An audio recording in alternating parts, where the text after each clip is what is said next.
Man, what a good performance by our guys. Um, one of the things we talked about in a before the game is in a one-game series. Usually, it's about which team can impose their will on the other team for as close to 48 minutes as possible, and and our guys responded.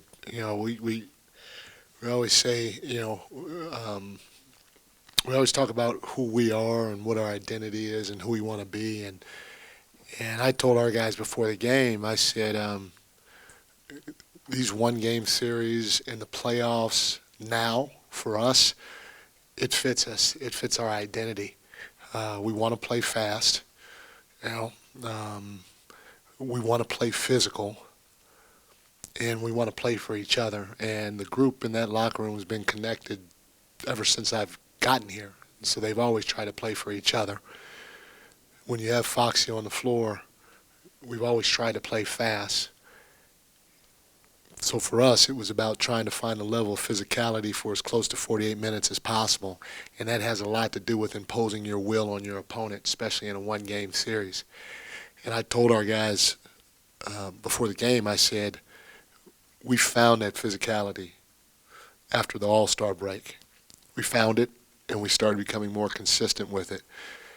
And our guys did a hell of a job trying to stick with it tonight for as close to 48 minutes versus a veteran team that's been in plenty of situations that are similar to this. Had a lot of a lot of great performances. As a team, we always talk about moving the ball and how well they protect the paint.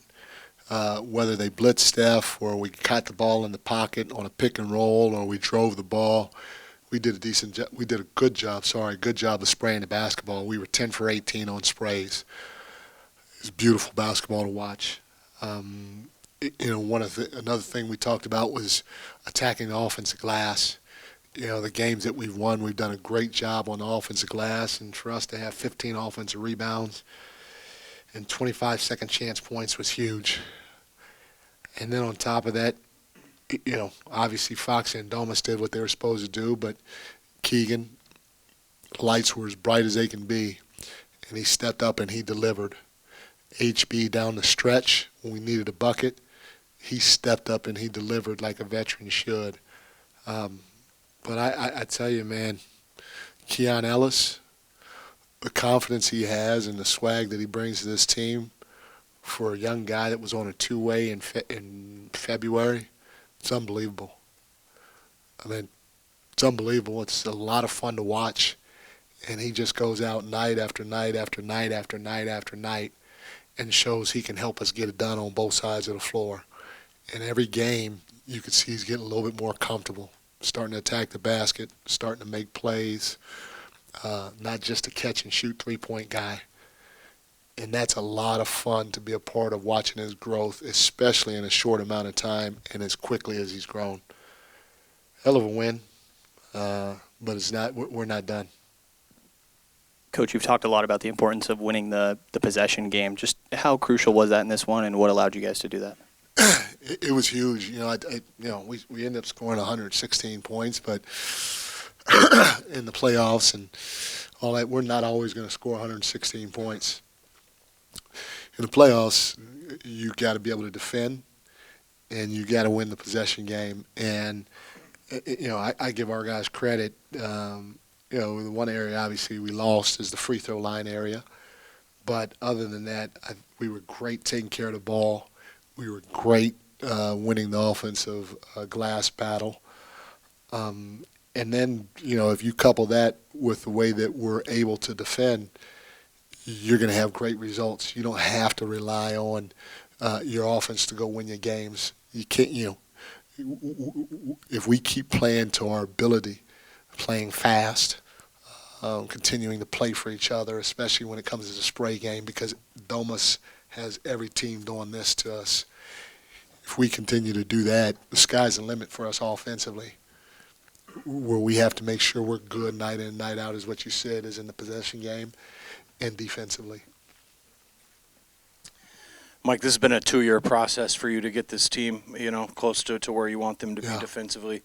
And thinking back on that, I don't know, the buy-in from guys like Fox, who comes out here and kind of echoes a lot of what you say, to have Keon do what he does, to have Davion kind of reemerge and do the things he does, Keegan make a leap, Fox, do what he's done defensively. Like, how much of all of those things had to kind of come together and coalesce for you guys to get here, and how gratifying is it for you to see that? It has to come from the players, and when it truly starts coming from the players, that's when you're going to see the biggest leap. And I've been I've been with a lot of different teams in a lot of different situations, and it's no different. And so to watch our guys now and the physicality that they bring to the table, and the communication and the attention to detail, them embracing it, all that stuff, to watch it and hear everything being echoed that we're trying to talk about, it's you feel good for the group, because especially when they have some success doing it, because in my heart, my soul, I know at the end of the day, if we want to reach levels that we've never attained, we're going to have to be able to defend. And I want to make sure everybody knows that doesn't mean I'm not going to coach offense. Offense is very important. We need to shoot threes. We need to play fast. We need to space the floor. We need to attack. We're going to practice a lot of offense. But we need to defend too. Mike, sorry. Keegan tonight, it was a coming-of-age game for him. I mean, we've seen him have the big 45-point or 47-point game early in the season. But just to watch him hunt shots in that first quarter, just how good did that make you feel to see him, like the light bulb going off and him understanding just how much impact he can have on a game for you guys? No, it's great. And we've talked about it all year. Last year Keegan was just a spot-up catch-and-shoot three-point shooter, and all season, he's tried to step back three. He's got in the paint, shot his little leaner, and as a coach, he's a young guy. At times, even for his teammates, it could be a little frustrating, but he can end up being great with that stuff. And so you got to keep giving him the freedom and the confidence to do it. And his teammates have backed him all year. We've backed him all year. And, it's just a matter of time, in my opinion, before all those shots that he's taking and moves he's making from all three levels become secondhand to him. It's a lot of fun to watch his growth on both ends of the floor. Mike, you talk a lot about imposing will, and given you're playing that team that you've seen firsthand do what it does in the third quarter, what stood out to you about the way De'Aaron imposed his will, scoring 14 points in the third after halftime? He got to his spots. That's what he started with. He used his speed, which is second to none in this league, and he got to his spots. And one of the things that I've talked about with Foxy is he's already a great player. He's had a great individual career for a young guy already. But he could be a great player that wins at the highest of high levels. He's that good. And the great ones that win at the highest levels, they have another gear that they get to, when it's go time. And when you look at them, you never see them tired. They take it to another gear, and that doesn't necessarily mean that they're going to go rattle off 15 straight points. They take it to another gear and get to their spots because they're that good to score it. Or if they draw 2-3 defenders, they get to their spots and they make their other teammates better. They make the game easier for their teammates. And to me, that's what Foxy showed. We switched up his rotation tonight, He played 2 bursts. He played a long first one and a semi-long second one. And he looked good. He got to his spots, and he made plays for himself. He made plays for his teammates like he's supposed to. And that's a step in the right direction in terms of figuring out how to be great, but not just a great individual player, a great winning player that can take your team to heights that it's not used to. How did you feel beating the team that not only did you coach there for a while, but the guys that you coached for so many years? How did you feel about beating them and ending their season? I didn't care who we played. It was about getting a win. And Steve Kerr's the most competitive guy. Blonde hair, blue eye, good looking dude that looks like the All-American guy. But he's about winning, whoever's in front of him. He wanted to kick my ass or our ass. And trust me, I wanted to kick his ass or his team's ass because they were in front of us. But, you know, in terms of it being Golden State or anybody, I don't care who's in front of us. We want to win. Coach, you know probably better than anyone that a scoreless night from Klay Thompson doesn't really happen often. How are you guys able to make that happen? Like I said, I thought our guys did a great job with their physicality defensively. We did a pretty good job with our switching when we need to switch. We did a pretty good job with our contests. But you know what? You also need players to miss some. And he probably had a couple of looks that normally go in. But hopefully at the end of the day, it was an accumulation of us just trying to make it hard on him. And trying to make him feel like there were bodies around him. But he's a great player. He's a Hall of Famer. And he just had one of those nights, and everybody does. Mike, I'm going to ask you to talk about Keon Ellis a little bit more. Just reading some of the reaction instantly, it seems like an arrival game for him, or a lot of people are suddenly discovering and figuring out who he is. It's kind of a two-parter. The first part is talking about his journey and the moment for him and celebrating him in this game, but also his story and how a two-way player can turn into someone who has big minutes on a big stage like this. But the crazy part about it is I'll never forget coming into the season, we had Keon, Kobe, and let me see who's on our roster. Keon, Kobe, and no. Not Kessler. And Davion.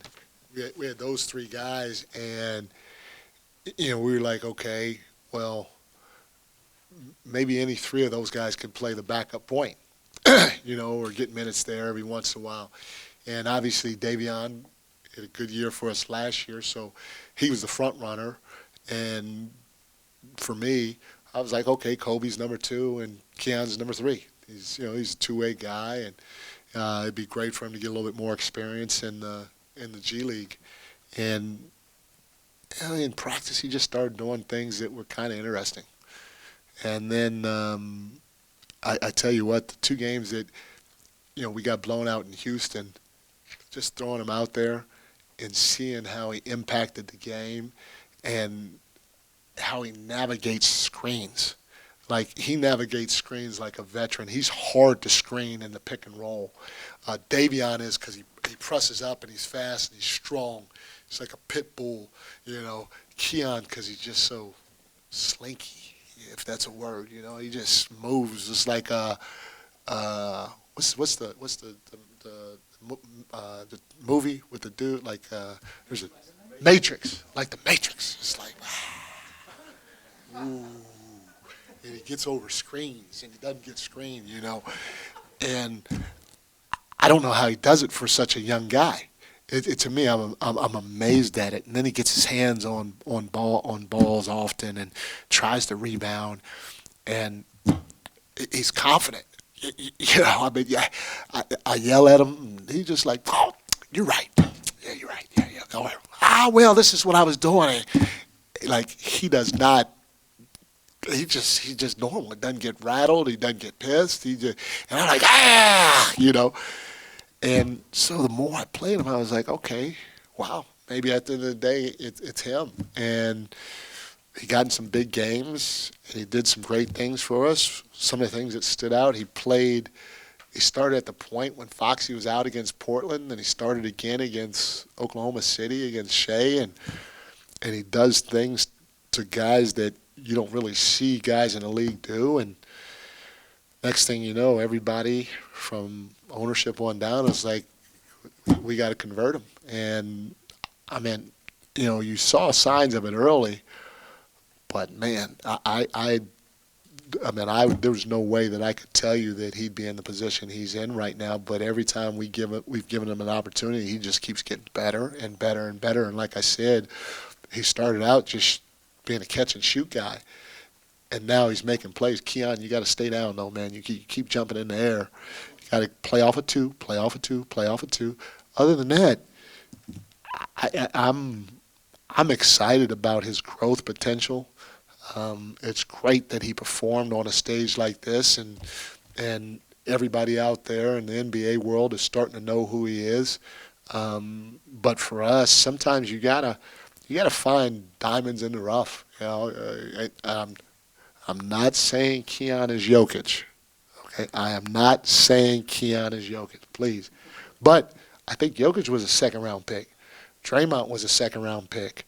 And to find guys like that can be impactful, whether they're a starter or even a rotational player, that's huge. And I give Monty and Wes a lot of credit, because he's helped us tremendously, and obviously he's going to have an opportunity to help us going forward for many years. Coach, back here. No step stool needed this time. I see that. Hey, we've been kind of like dancing around this topic, kind of like the Matrix, as you referenced. Okay. You imposed your will. You talked about Klay Thompson. You're the only one in this room that has been with this Warriors team as you saw this dynasty grow and prosper. That said, the knee-jerk reaction to Dub Nation is that it's over for the Big Three. What say you, Coach? I mean, you got 3 Hall of Famers. I don't know. Those guys still, in my opinion, can play, but the reality of it is, it's not my problem. It's not my concern. We're getting ready for New Orleans, but those 3 guys, in my opinion, are special. I mean, I was a part of many championships and many good memories with them, and whatever they decide to do at the end of the day, that's what they decide to do. But the only other team I'm looking at right now is the New Orleans Pelicans, and not those guys. Coach Brown, I'm not going to ask you about the 8-man rotation that you used most of the night, so I'll just go straight to this question. Okay. Respect Shannon. Yes, now you have to seem like you have to reset, erase the board and start all over. You're not out the woods yet. You're still trying to make the playoffs. You got one more shot to do it. What do you have to say about that challenge for, you, your coaching staff, and your players? It's the same thing. We know what we have to do against New Orleans, and we know we can't relax against them. They're a very, very good team. They're well coached. They got length. They got shooting. They got inside scoring. Our formula is the same. We got to hit first. We got to hit second. We got to hit third. We got to get out in transition and not play against their set defense all the time. And we have to have different guys step up like tonight. And that doesn't necessarily mean that they got to step up and score 35 or 40 or anything like that, but they have to bring to the table whatever they can bring to help us win. And just like Golden State, just like we've seen in the past, they're going to do this to the paint. Their paint defense is one of the best in the league, and if we feel we got 2 or 3 guys around us when we hit the paint, whether it's off of a dribble drive, it's off of a roll, it's off of a post up, it's off of an offensive rebound, spray it. Spray that ball and shoot it if you're open. If you're not, snap drive and put pressure on the defense again at the rim. But we got to bring it on Friday against this team. Thanks, everyone. Thank y'all.